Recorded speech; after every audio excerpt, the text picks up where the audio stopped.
So dating and love. What are you? And I know, and I have issues. Every woman has issues. Do you have a boyfriend right now? Not right now. People ask me, how's it going with that guy? And it just ended. So, The guy. no, you haven't. I haven't even met him. I fell in love in between seasons. No, you guys saw the last one. That looked like Drake. Yeah. Ugh, I love Drake. By the way, he did really look like Drake. What happened with that? He's too young for me. That's A. B. Definitely. Yeah. B. I'm just gonna respect his privacy Yeah. and not talk about Yeah, of course him. not. But the next guy was also, I swear to God, a 6'4.5" tall, Arab, hairy, beautiful. Like I love that, right? So God has brought me 3 of those in a row so far, and none of them have worked out. I don't know. What are your tips? But you seem like you're a strong woman. What is your tip to keep a guy after a first date? Because that's what a lot of girls ask. Like, how Act do I like keep a guy? jellyfish. I love a Act jellyfish. like a jellyfish. Because the more submissive you are, and the more you shut your mouth, you'll make the guy's dick feel bigger, and he will not want to let you go. So a woman with a voice. No opinion. Wait until like you've got him like pee-whipped, and then you can start to over time. Like, you know, like they say, like cook the turtle on the slow roast, and he doesn't notice he's getting warmer and warmer, and he finally like boils to death. Yeah. That's how you have to like probably slay a guy. That's really good advice. I like that. Because I tend to, and I think a lot of women here in New York tend to just have You that think voice you in can the talk to beginning. your Yeah. boyfriend the same way you can talk to your mom or your dad or your friends? No. Exactly. Yeah, You're right. You can't. Jellyfish. Yeah, act like a jellyfish. Get rid of your vertebrae. Tell the doctor to remove it. And everything with it is, oh my God, I'm funny. You're so funny. You're such a genius. You're so hot. It's the biggest thing I've ever seen in my life. That will get you a ring on. Oh, ring on it. Listen to MJ. And then tell me, last week's episode was really emotional going to Turkey. Tell me how you felt during that time.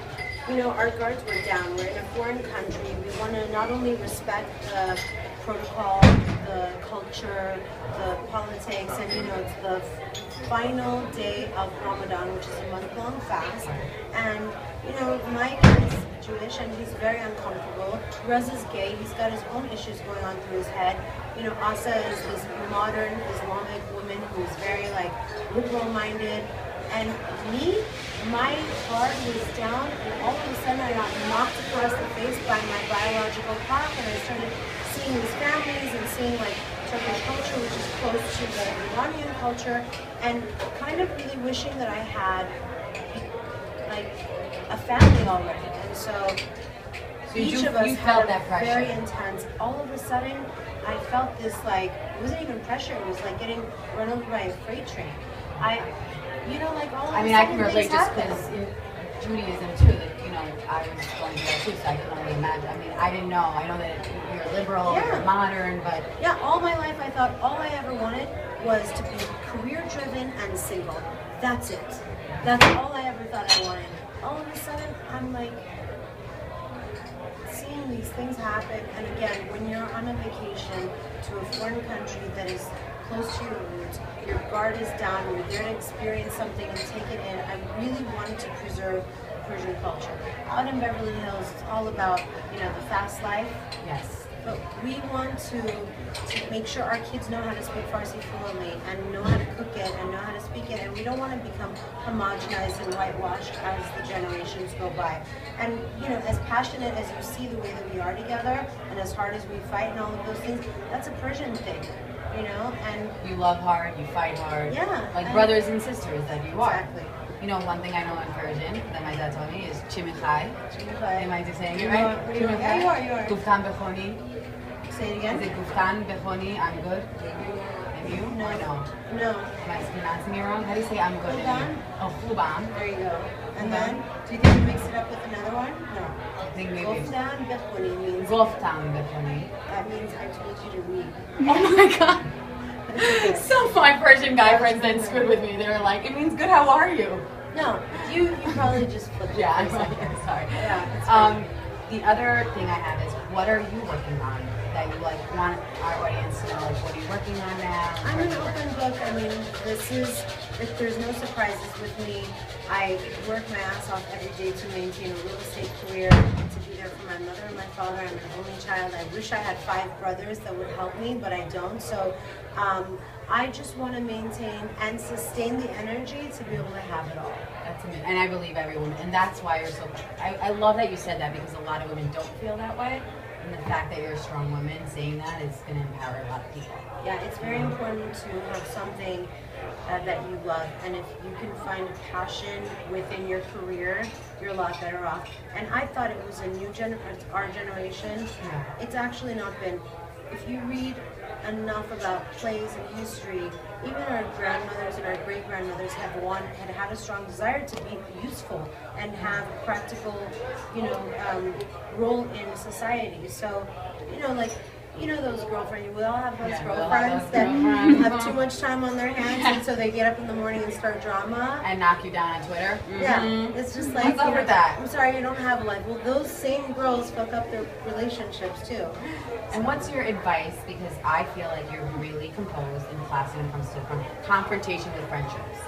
What's your advice to deal with? I totally keep my cool, because in the moment that someone is spitting fire at me, I just feel sorry for you. Right. I feel like you're embarrassing your parents, and since I associate you're embarrassing me, you're embarrassing the rest of our crew. I mean, I think that was inherited from my parents, because they've always taught me the high road. So I never feel like, of course I know how to throw a glass, right? But I would never do it, and so. Like when you ended up apologizing to the Goldenessa, did you feel like, I'm gonna just be the bigger person, and you know what, even though she was wrong? It was exactly. When I apologized to Goldenessa, it wasn't about me saying that I really believe deep down in my soul that I fucked up. Right. It's more about saying, look, this relationship moving forward is the most important thing. I'll say what I need to say to be compassionate. And yeah, I was a jerk. Drinks were flowing. It was a, jerky thing to say. I didn't have malicious intent, but believe me, I paid the price for it, right? So, you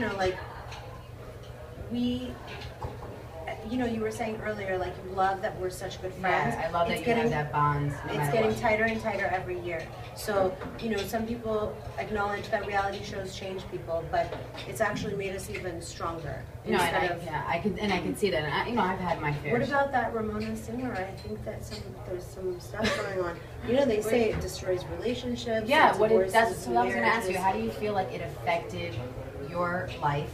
In terms of, like, how did this reality show affect your life? In terms, because I know Ramona Singer now is separated from her husband, and people say it's not because of the reality show, but then some people say it is. How do you feel about it in general? Even Nene Leakes said the other day that you have to be a special kind of strong to be able to, recover and last through these things. Definitely going to test your relationship. For me, I believe that to be 100% true. With real friendships, our friendship is actually stronger.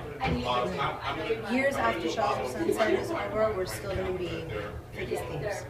Cheers to that. I love that. And I love how you represent the culture and you stick, because that's the most important thing. When you are a subculture, it's important to stick together no matter what. And that's, you inspired me. So that's good. It was really nice talking to you. Nice to talk to you. You too. You're gorgeous in person and on TV. And make sure to watch Shahs of Sunset every Tuesday night. Tuesday nights on Bravo at 9. And check out this beautiful girl. Do you have a website or Instagram or Twitter they can follow you? Mercedes Javid, both. At Mercedes Javid.